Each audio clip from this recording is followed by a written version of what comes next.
Hey, this is the antisocial socialite back at it again. Thanks so much for tuning in. Salute to all the faithful listeners. If you are new to the channel or you have not yet subscribed, please hit the subscribe button, smash that notification bell, so when I get to running this MOUF in this BITCH, yes sir, you are in the loop. There might be a title, but you know what time it is. The title of this video is If Black Women Want to Be Happy, They Have to Stay Humble. You know, I was just listening to Edward Anderson, shout out to him. I was listening to Ringo a few days ago talking about the whole Kobe Bryant situation and how a lot of black women, they are trying to, or some black women, I mean, it doesn't matter how many it is, whether it's many or a few, it's disgraceful how many of these women come out and they're really dragging Kobe's name through the mud in using this whole, black wealth is going out of the black community. I mean, a lot of the times, as the brothers have said, black women don't consider it the same thing when it's black women with non-black men. But as soon as a black man leaves the community, all of a sudden all the wealth is gone. It's funny how black women don't seem to value the wealth of a black man when the black man is approaching them. But as soon as he gets with a woman from another race, all of a sudden she recognizes his value. But that's neither here nor there. One of the things that came out in this whole Kobe Bryant approached Brandy first situation. In the past, he invited her to the prom.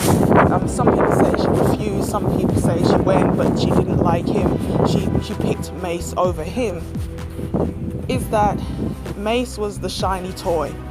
Mace was the rapper. Mace maybe was more established than Kobe at the time, and as a result she picked Mace. Now I want to do a video talking about, should women wait at the finish line when it comes to picking a man?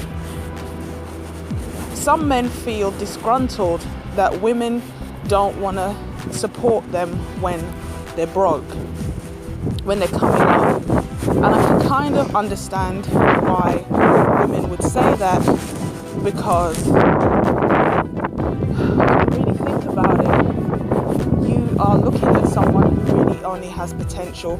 You don't know if that potential is really going to lead to anything. If you back the wrong potential person, you could end up just supporting them for the rest of their life because they'll never make it. Now, some people you can see from the beginning, they had what it took to really be successful. And there's some people, they look like they've got all the talk and you just don't know. So part of me is like, women should be more inclined to wait at the finish line, because at least you can see some tangibles for what they say they're about. However,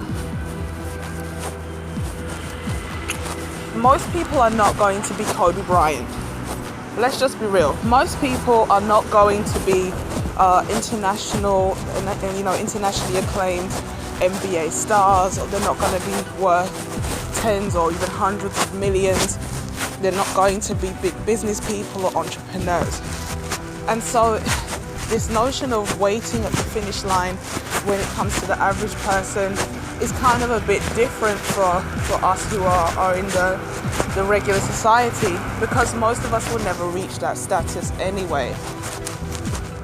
The other thing about that is, the people who we complain about the most as black women are often guys who have nothing anyway. Like, we wasn't looking for potential to begin with.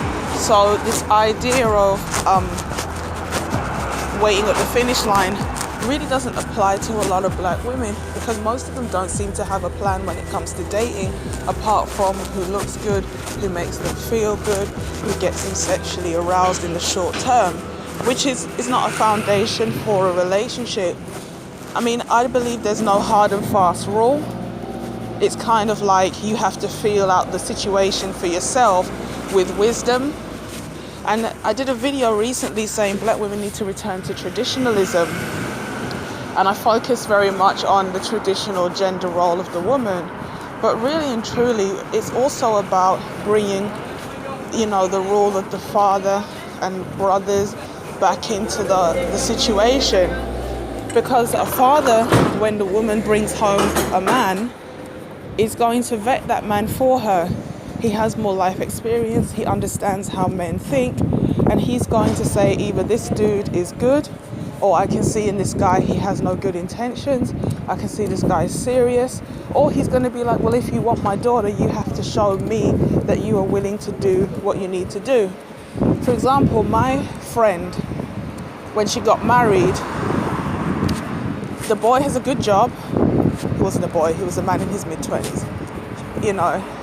She was 20, virgin, they were going to get married. They courted for 2 years. And the family said to the guy, you're not going to have my daughter standing at bus stops and traveling here and there, because she was just starting out with her job. So she had to take jobs wherever she could, which meant she had to travel really far. He's like, you're not having my daughter standing on street corners waiting for buses all times of the day and night. You have to have a car. Tutus, the man was driving. He made sure that before, they got to the ceremony, everything that needed to be sorted was sorted. That's the power of having a family behind a woman.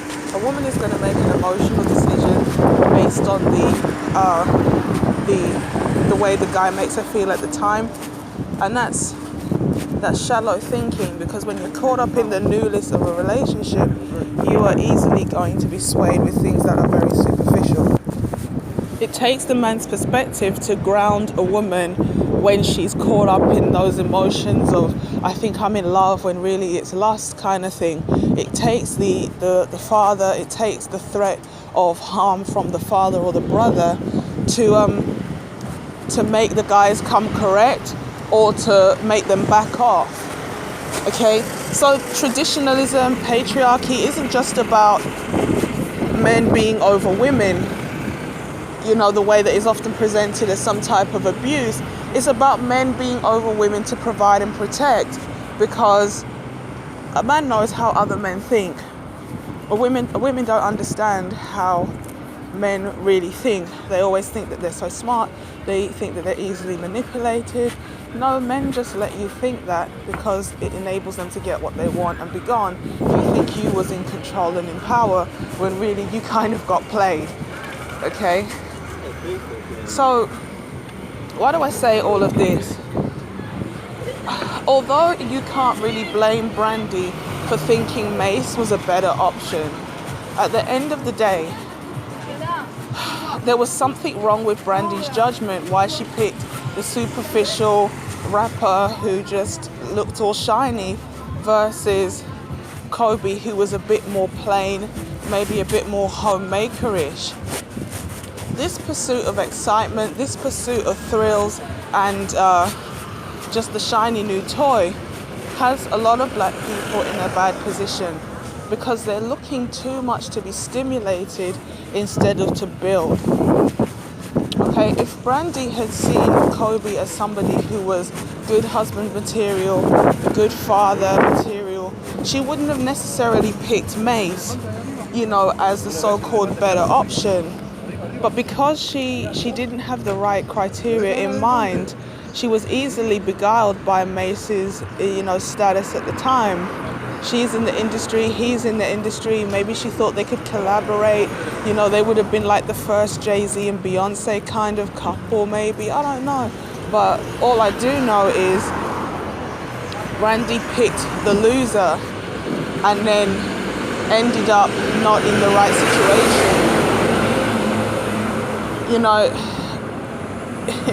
I look at myself and I'm like, I'm quite fortunate. My cost of living is quite low. If I had a guy with a decent income, it doesn't even need to be like 50K a year.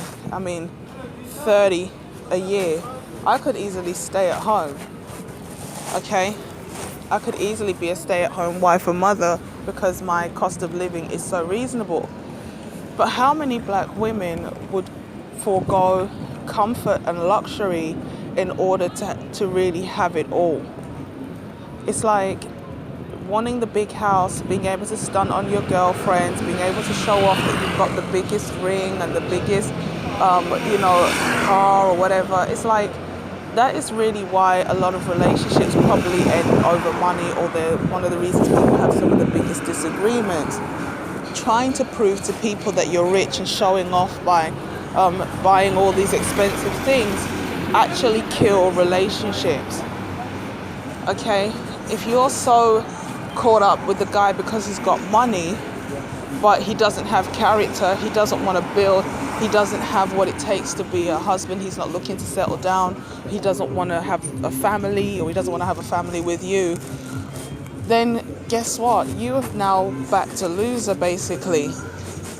You've backed a loser because you're wasting your time and your energy on a man who can't really build a future with you, or you can't build a future with him. It's like the quest for this money has clouded the judgment. And that's sad. This is why a lot of brothers who are good men are like, we want to go to women who are raised to understand the value of a man. And they understand the value of the man is more than just what he has in his pocket. If you're so excited to get the jewelry, the house and the car and all this nonsense, you're going to pass on a good quality brother who has the potential to make that good money in the future for the guy who's got it now but won't necessarily have it in the future. So my question really to sisters is, are you prepared to downsize and scale back your life in order to have the happiness that you say you want? Another prime example of this is Kenya Moore.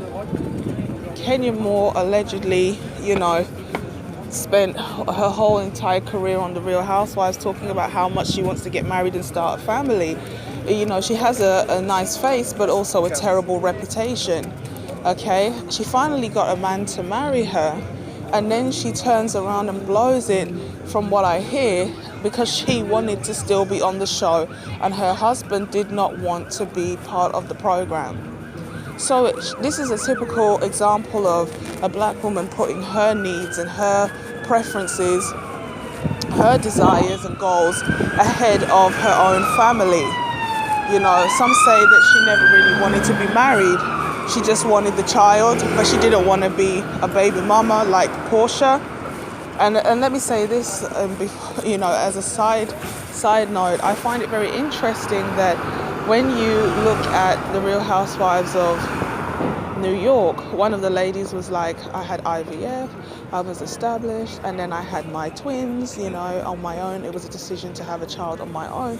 It's looked at as admirable. I mean, it's the same thing, you're still a baby mama. But I find it very interesting that they made sure that in The Real Housewives of Atlanta, probably the one that's watched the most, if not second to Orange County, that they ensured that one of the women was like a ditzy baby mama with no ability to get it right in love. I mean, this is just a side note. I've said it before. When it comes to mainstream media, there's always a double message. There's always an overt message, and then there's always the undercover sneak dissing where they're basically making a complete mockery out of black women. Okay? But Kenya Moore is another example of a woman who couldn't just quit while she was winning and ride off into the sunset, finally getting what she wanted. She had to keep pushing until she finally put that straw on that broke the camel's back.